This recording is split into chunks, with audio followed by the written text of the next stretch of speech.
ভারত পাকিস্তানের মধ্যকার চলমান বৈরিতার জেরে কঠিন সিদ্ধান্ত নিতে বাধ্য হলেন পাকিস্তান অবস্থানরত দুই বাংলাদেশি তারকা নাহিদ রানা ও রিশাদ হোসেন। উত্তপ্ত পরিস্থিতিতে ম্যাচ বর্জনের সিদ্ধান্ত নাহিদ রিশাদদের। বাংলাদেশের এই দুই তারকা রীতিমতো পিসিবি প্রেসিডেন্টের সঙ্গে বৈঠক করে এমন অবস্থান জানান।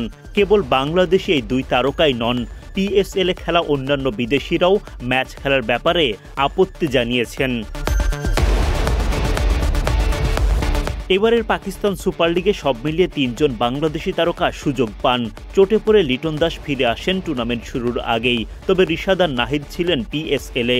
ইতোমধ্যেই লাহোর কালান্দার্সের হয়ে 5টি ম্যাচও খেলে ফেলেছেন রিশাদ, আর নাহিদ রানা ছিলেন অভিষেকের অপেক্ষায়। কিন্তু এমন সময় পাকিস্তান ও ভারতের মধ্যকার সম্পর্ক নেয় নতুন মোড়, তৈরি হয় উত্তপ্ত পরিস্থিতি। এমন পরিস্থিতিতে আর যাই হোক, ক্রিকেট তো খেলা যায় না, তাই তো ম্যাচ খেলা থেকে নিজেদের বিরত রাখার মতো কঠিন সিদ্ধান্ত নিলেন নাহিদ রিশাদরা। এদিকে বাংলাদেশে এই দুই তারকার পাকিস্তানে অবস্থান নিয়ে বিসিবিও চিন্তিত। সভাপতি ফারুক আহমেদ প্রতি মুহূর্তে খোঁজ রাখছেন তাদের। আগের দিন বাংলাদেশ ক্রিকেট বোর্ডের দেয়া এক বিজ্ঞপ্তিতে জানানো হয়, গত 24 ঘন্টা ধরে বিসিবি নিবিড়ভাবে পরিস্থিতি পর্যবেক্ষণ করছে। পিএসএলে খেলতে যাওয়া বাংলাদেশি ক্রিকেটারদের নিরাপত্তা ও ভালো থাকাকে সর্বোচ্চ প্রাধান্য দেওয়া হচ্ছে।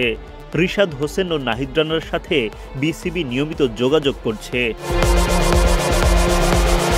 ওই বিজ্ঞপ্তিতে আরও জানানো হয়, বিসিবি সভাপতি ফারুক আহমেদ নিজেও যোগাযোগ করছেন। সরাসরি পিএসএল এর প্রধান নির্বাহী সালমান নাসির ও রিশাদের সাথে কথা বলেছেন, যাতে খেলোয়াড়রা নির্ভর থাকে এবং নিরাপদ বোধ করে। পরিস্থিতি বোঝার জন্য পিসিবি ও ইসলামাবাদে অবস্থিত বাংলাদেশ দূতাবাসে সক্রিয়ভাবে যোগাযোগ রাখছে বিসিবি।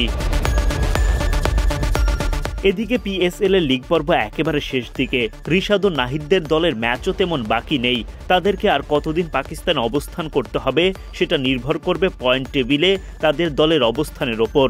তবে এই ক্রিকেটাররা ম্যাচ বর্জনের সিদ্ধান্ত নেয় হয়তো দ্রুতই দেশে ফিরে আসতে চাইবেন তারা।